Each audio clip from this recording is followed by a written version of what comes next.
For more than 30 years, information about this disaster will be kept under the heading Top Secret. During this time, 23 settlements located within the radius of infection are liquidated, and buildings are leveled to the ground. 16,000 hectares will be declared an exclusion zone, and more than 80,000 people will be relocated to a new place of residence. What happened on September 29, 1957? In terms of its scale, this accident ranks third, second only to Chernobyl and Fukushima. In many ways, no matter how strange it may sound, thanks to the 1957 accident, Soviet scientists were somehow prepared for the events that would happen in 29 years in Chernobyl. It is here that they will get their first terrible experience of fighting the radioactive plague. If you had asked the residents of Kystum in 1957 about the accident at the chemical plant, you would have been answered, "What kind of accident are you talking about? We don't even have a chemical plant in our city." All right. The accident, which is commonly called Kystum, is so named because the city of Kystum was closest to the city of Chelyabinsk 40 in which the accident occurred. Few people were supposed to know about Chelyabinsk 40. Actually, only those who lived and worked in it knew about it. Behind the chapels of the city, a very small circle of people knew about him. The city of Chelyabinsk 40 was one of the 10 secret atomic cities of the USSR, built with only one purpose: create a nuclear shield of the USSR. Until 1990, this city was not, in principle, on any map of the USSR. Residents of such closed cities were forbidden to leave the settlement even on vacation. As everyone knows, on August 6, 1945, the Japanese city of Hiroshima disappeared, and on August 9, 1945, Nagasaki was wiped off the face of the earth. The USSR has become vulnerable. According to American experts, it took the Soviet Union at least 20 years to get an atomic weapon.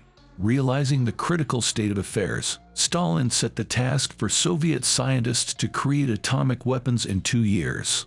As further events will show, it was the rush during the construction of the plant that could be one of the causes of the disaster.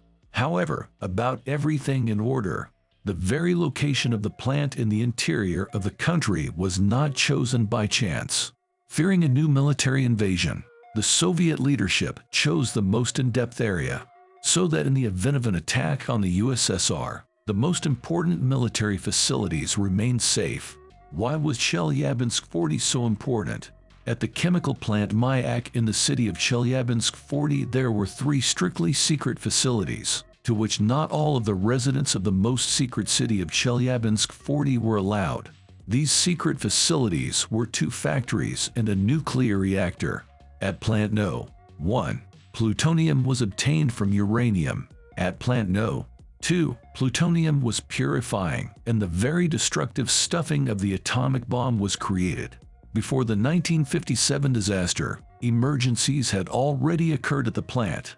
In 1953, the laboratory staff received a dose of strong radiation. In 1955, there was a rupture of technical equipment, as a result of which the wing of one of the buildings of the plant collapsed. Of course, all these events are nothing compared to what happened in September 1957. September 29, 1957. On a very ordinary day, when nothing foreshadowed trouble, the residents of the city heard a loud explosion. However, few people paid attention to this explosion. Rock was often blown up in the vicinity. The city continued to live its daily life, unless the fire trucks were rushing somewhere. Another 3 hours later, a plane departs from Moscow with Mikhail Demyanovich, the director of the Mayak plant, who was in Moscow on a business trip. Demyanovich himself is not aware of what happened. He knows that there was an explosion at the factory, but what kind of explosion and what its consequences were, the director could not imagine even in a terrible dream. Demyanovich arrives in Chelyabinsk 40 in the dead of night. The first information shocks him. There was an explosion of one of the tanks with nuclear waste. The nuclear waste cooling system has failed. Nuclear waste was heated to 370 Fahrenheit. There was a massive explosion and millions of nuclear particles escaped onto the gun. This is a disaster. Until 1951, all liquid waste from the chemical production of the lighthouse was openly drained directly into the local Teche River. Thus, the problem of river pollution has been created. To solve the river problem leaks, on August 7, 1951, the Commission decided to use the Karachay riding-type swamp to dump the debalanced waste of the complex. Starting in October 1951, Lake Karachay was renamed Spetsvodoyem 9, and the lake was used for the disposal of liquid radioactive waste. During operation, about 150 million curies accumulated in Lake B9. This is equivalent to 6 Chernobyl. 150 million curies of long-lived radionuclides, mainly cesium-137 and strontium-90. Just think about these figures. The area of the lake at that time was 26 hectares. At the same time, the potential danger of this reservoir was the possibility of radioactive aerosols entering the atmosphere under abnormal meteorological conditions, such as a tornado and contamination of groundwater.